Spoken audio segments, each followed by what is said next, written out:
केस गळतायत, shower geyser blockage होत आहेत, तसेच बाथरूम आणि किचन मध्ये पांढरे डाग पडतायत. साबण आणि शॅम्पूचा फेस सुद्धा होत नाही, कारण आहे हार्ड वॉटर. आता या त्रासांना करा बाय बाय, कारण आम्ही तुमच्यासाठी घेऊन आलोय US टेक्नॉलॉजीचे वॉटर कंडिशनर. हे कंडिशनर बाजारातील इतर कंडिशनर पेक्षा स्वस्त तर आहेच, सोबत याची लाईफ आहे 10 ते 12 वर्ष आणि अगदी मेंटेनन्स फ्री. तसेच फ्री वॉटर हार्डनेस टेस्ट आणि इन्स्टॉलेशन मध्ये खास सवलत. मग विचार कसला करताय?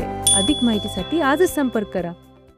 केस गळतायत, शॉवर गिझर ब्लॉकेज होत आहेत, तसेच बाथरूम आणि किचन मध्ये पांढरे डाग पडतायत. साबण आणि शॅम्पूचा फेस सुद्धा होत नाही, कारण आहे हार्ड वॉटर. आता या त्रासांना करा बाय बाय, कारण आम्ही तुमच्यासाठी घेऊन आलोय US टेक्नॉलॉजीचे वॉटर कंडिशनर. हे कंडिशनर बाजारातील इतर कंडिशनर पेक्षा स्वस्त तर आहेच, सोबत याची लाईफ आहे 10 ते 12 वर्ष आणि अगदी मेंटेनन्स फ्री. तसेच फ्री वॉटर हार्डनेस टेस्ट आणि इन्स्टॉलेशन मध्ये खास सवलत. मग विचार कसला करताय? अधिक माहितीसाठी आजच संपर्क करा.